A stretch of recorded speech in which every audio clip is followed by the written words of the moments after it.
Good evening. I'm Greer McGeary, President of Seahorse Victoria. My guest tonight is Ro Bright, the CEO of TILDE, Melbourne Trans and Gender Diverse Film Festival. Welcome, Ro. Thank you so much for having me. I'm thrilled to be here and speaking with you. Before we get on to about TILDE, I might just ask a little bit about your own background. I am a screenwriter. I'm originally from Aotearoa, from New Zealand. I grew up between both Australia and Aotearoa, and I came over here in 2019. I'm a producer. I've produced a number of different live events over the last 20 years. And after studying at Tisch at New York University, I came home and wanted to start telling my stories, and that was through theatre and screen. And so I am kind of combining those with Tilde, bringing my past experience with the film industry, my experience working with live events, and also bringing myself as a non-binary person into the space to be able to create community and for us to enjoy our stories on the screen. Before you sort of got into doing all that activity, what were you like in your early days? What were the things that inspired you to take on that type of career? I think I'm like a lot of folks who get into the arts, you start out as a young actor, being a bit of a drama, a drama student and kind of getting lost in the community that's created by being one of those kind of outsider kids. And I'm part of the community that kind of grew up in kind of like evangelical circles. So there was a lot of, I found a lot of solace connecting with the kids who were part of drama and theatre across New Zealand. And it was through doing drama that I found it wasn't so much me being on the stage that I loved, but I loved creating stories and writing for other people and having those actors and performers tell that story. I found to be something that moved me deeply because it was kind of a strange way. It was how I could tell my story was by having other folks tell it. So I think there's also something quite, I don't know, about being able to live with someone else when you can't when you're younger. So that's kind of how I started writing. So in many ways, it's been a beautiful rediscovery of my own kind of connection to gender diversity has been through being a writer and living and imagining other characters and worlds. You talked about gender questioning and being non-binary. What was that like growing up? Yeah, it was very isolating when I was younger because I always knew I was very different to the folks around me within that kind of evangelical world, and I think there's a lot of spiritual trauma that happens to trans and gender diverse folk that grow up in that world. And there's a lot of control mechanisms, and there's lots of things that you're expected to be, but that you authentically know that you're not. And so you kind of go on a big journey of kind of learning to love yourself. And it's actually been through my connections with trans elders like Joe Clifford over in the UK that I've been able to kind of reconnect to a sense of loving myself again, having grown up in that world. And it's a very interesting. I'm still breaking it down with so many different folks that I know about being in that world and then finding true community with trans community and how powerful that is has really helped me feel connected to the world again, which when I was a kid I didn't know where I belonged. But being with community, being with trans community, I found a space where I belong. I think there's a lot of that for just about everyone that questions their identity. Doesn't matter whether you're in the majority of the people or in the more minority groups such as trans and gender diverse. But it's sort of a hinted in what you're saying that there may have been some rather sort of traumatic times in those early years, like primary school and the like. You find so much joy in being yourself. And you find so much joy in being able to like the things that you like and be the things that you are and to just exist. And I think in those spaces, it's really hard to exist because there's a strong sense of that what you exist as is not what fits the model of what that particular community or faith wants to see. And I think the struggle within yourself to be like, okay, is it okay to be myself, becomes quite a long journey. So that's why I think you see a lot of, well, that's why I love seeing some of the young folk coming through now who have been in those spaces, who are very strongly themselves and very strongly existing as exactly who they are. And it makes me so proud because I think I developed a lot of fear around that and repression. Whereas I think there's some young folk now who are so strong about who they are and can speak so strongly to this. And it just makes me so proud. And that's also why I love working at Tilde, because I get opportunities to work with so many young people who are really completely 100% themselves and are using that in order to tell their stories and to show their art. It's it's very empowering. And so yeah, and I would also say this is countered by the fact that this is the 80s and 90s and into the noughties, and that era of time I think wasn't particularly kind to people who were different in Yeah. how they presented themselves in those spaces. So again, I'm really proud to be part of Tilde, where we're just everyone's being themselves. Because that sort of sense of feeling a bit out of it at a younger days, I know my own self that I had knowledge of it, but sort of refused to deal with it for many years, or not even acknowledge that it existed. But you get to a point where you just have to deal with it. So, was there anyone special in those younger days that helped you? You mentioned Joe Clifford, which I gather from a slightly later period in your life. But was there anyone specific in those early days? Yeah, there was. I was very lucky when I was in Aotearoa. Growing up, there was a group. It was a part of the church, but it was a group that was specifically focused on Māori and specific performing arts and kind of working with young people. And I was kind of the only Pākehā, only white person in this group. But it was a performing arts group, so we did like dance and we did haka and we did lots of different performances. And within that group, there was a couple of the boys, older boys, who I think because I was also a solo parent, and it was just me at home, that these older boys really, they would just take me out for a drive. They would just check in on me, and I think that kind of older brother check-ins that I used to have with these particular boys that had really big Pacifica families, and so they just knew that they sensed that they needed to come in, I think, and support me.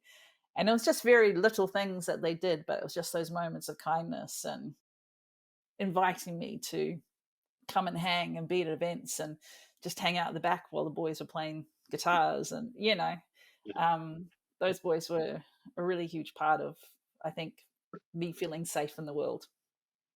Yeah, and that's really important too, because I think just about everyone I've spoken to over many years, and even before I dealt with this side of my life, going back with kids and now grandkids and the like, that it's important to have a connection with people who not necessarily understand where you're at, but provide that impetus to go on and overcome fear and the notion of I am who I am, and now I can sort of go out into the bigger, broader world.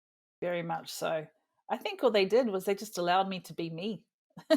And that there was nothing conditional about that. Where I think in other spaces that I was in, it was always conditional on how I behaved would be, or how I looked, or how, everything about me determined how I was treated. Whereas with these, particularly boys and the kind of leader who ran that group, Frank, Kupa, who unfortunately now has passed away, but he was a beautiful Māori man who just let you be you. And you just, by being myself, and for them being like, nothing's conditional, you're here, you're a part of us, we're hanging out, we're getting fish and chips. Just being part of that meant that was like the only space I could just be like, oh, I'm okay. I'm okay. And that I messaged one of the boys, James, a little while ago, because he lives in the States now, and I just thanked him so much. And I think he was quite blown away, because I don't think he realized how those little moments of him just checking in, as an older teen and me being a young teen, like what that meant to me. That led into you then taking on these acting and other drama type courses and things like that. So what was that like, in developing the skills that you've now currently got? It was huge. I always had a dream, because I love musical theatre. So I actually studied musical theatre writing in New York.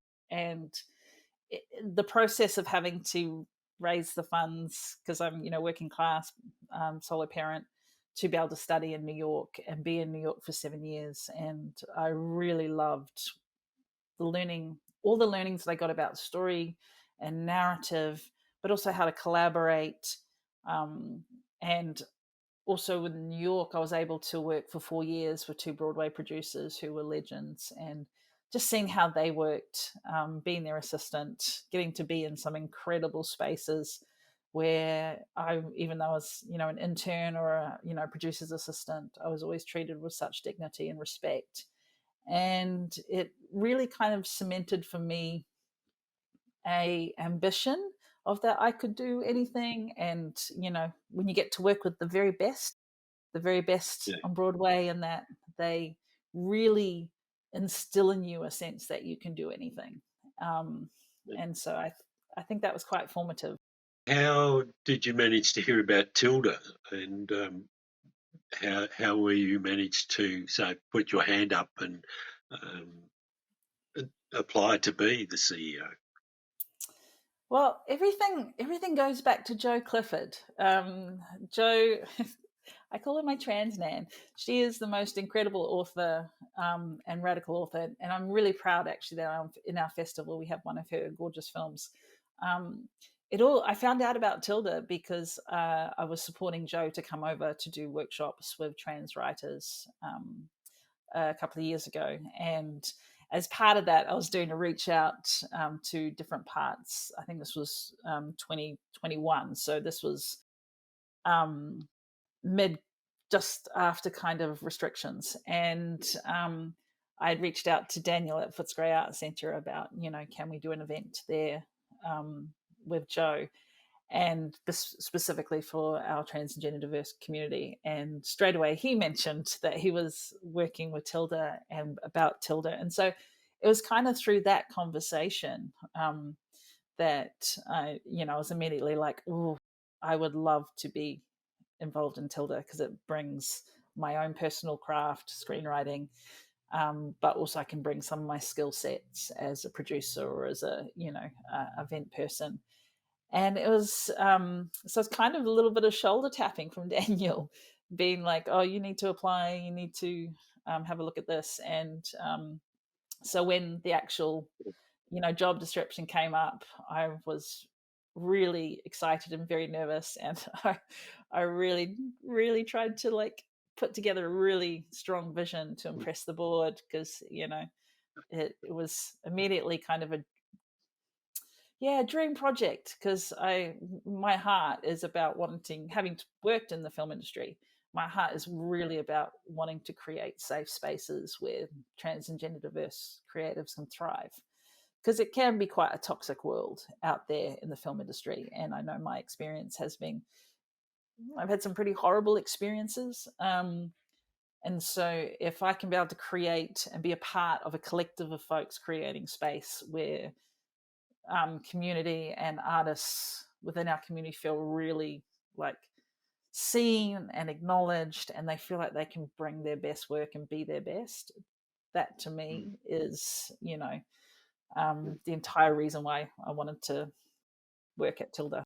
This year is the 10th anniversary of Tilde, and as an aside, one of our Seahorse members back in 2014 was also from New Zealand, and one of the and people who really got it up and running back then. And Seahorse at that point was also probably the major sponsor initially, and of course then you were able to get much bigger organisations to take on sponsorship. But we've had a long connection with it, and quite proud of what it's been able to achieve. It's a bit sad that lockdowns and through the COVID period has caused an interruption to it, but it's lovely to see it back again. With being part of the board and the person who's responsible for running it, what was the sort of general brief that you had to select this year's program? This is what I love about festivals, is that it's very much a process of discovery and a process of curiosity. So I know what was kind of handed to me from the community and handed to me from the board was a kind of mandate about being very mindful about capacity, and also being very mindful about how we're connecting with different parts of our community, and how we creating like a real honest engagement that feels meaningful and that feels radical, was kind of what was handed to me. And putting that right into my heart, it said to me that everything has to be about relationships, and everything has to be about the country that we're on, and everything has to be about how do we give agency to as many people as possible. So from every layer of our festival, how are we creating agency? And so that's kind of what Mm. guided the beginning stages of putting together the relationships. So, at first I got to meet the Gay 24 team, who would do brilliant screenings monthly here in Nam. And I went to one of their sessions early on, and I was immediately like, I need you guys to program for me, because you are literally the most coolest people in the world, but also the most incredible, like, film knowledge. I've never met anyone who has such an amazing film knowledge as Jenny and Sam, and the way that they look at particularly trans and queer films and archival, and oh, just incredible knowledge. So it was that was the process, was kind of discovery, finding people like themselves. A big part of this year's festival is around First Nations and Indigenous trans filmmaking. So I was very lucky to meet through different areas that I was producing for the Sapphic Flicks team, Mirren and Jamie.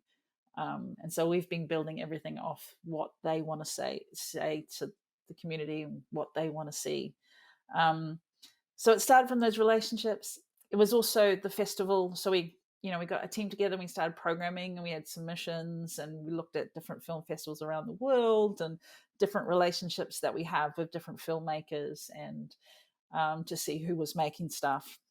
But then a big part of this year's festival was actually when I was a part of the team who supported Overflow, which was the trans theatre work that came to Melbourne Arts Centre earlier this year.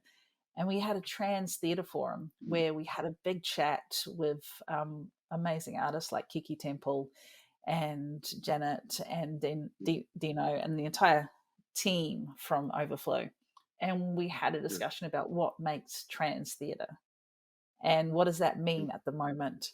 And what that meant for us was, it was actually about dismantling the idea of being the only trans person in the room. And actually, whenever you are the only trans person in the room in any creative kind of space, there is harm. There is always harm. And so to reduce harm, we need to have more of us in the room, and we need to have more of us making key decisions.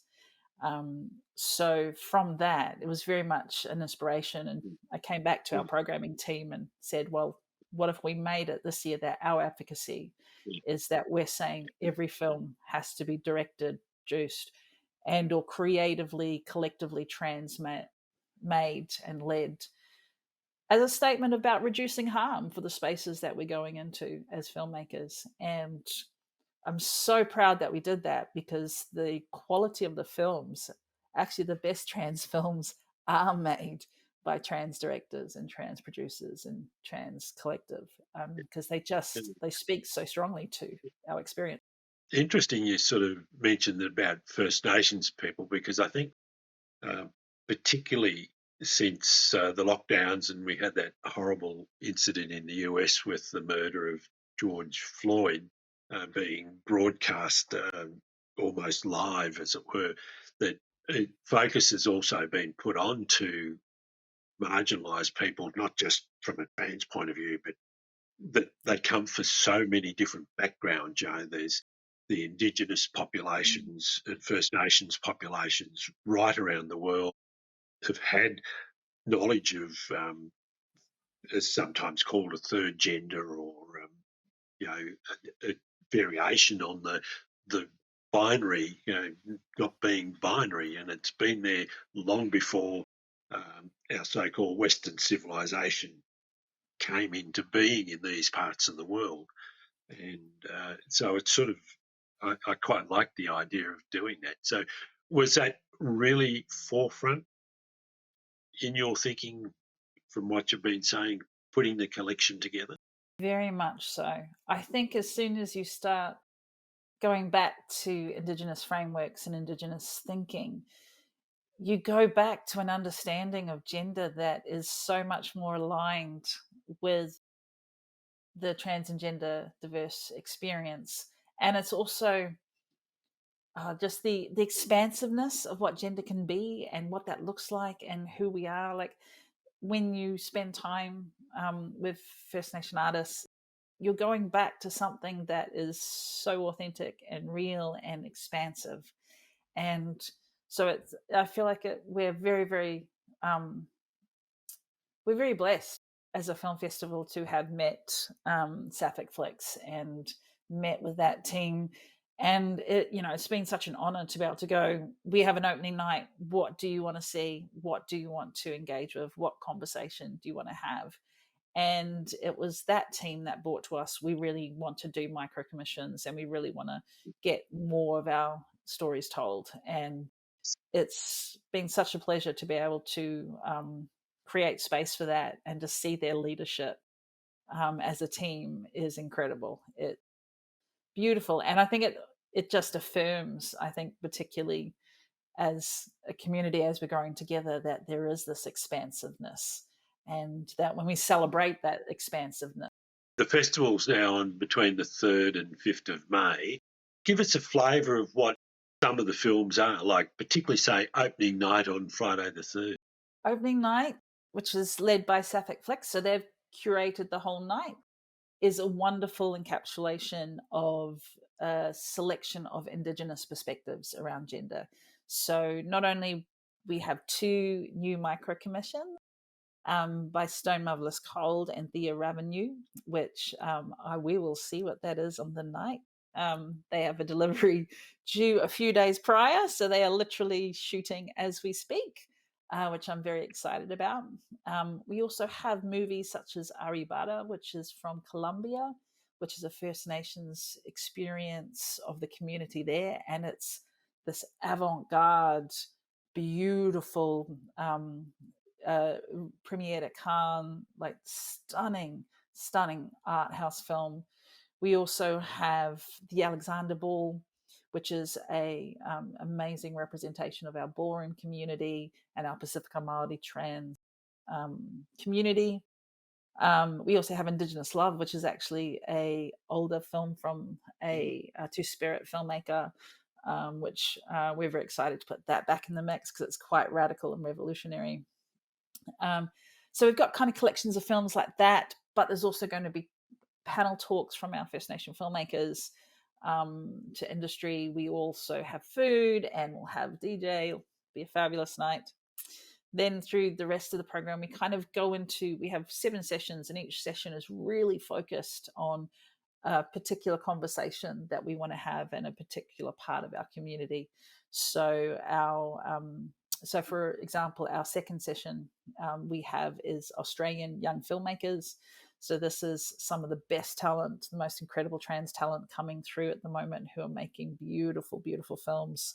And that also includes, we have a special guest, AP Po'boy, coming over from Sydney, who did the Unerased, which was the documentary about young people minus 18. So AP is going to be joining us and talking about his experience and kind of what we need to be doing to support our young people. We also have a session which I'm really proud of, called Our Elders, where we're screening the very first Australian documentary made about trans life from 1983.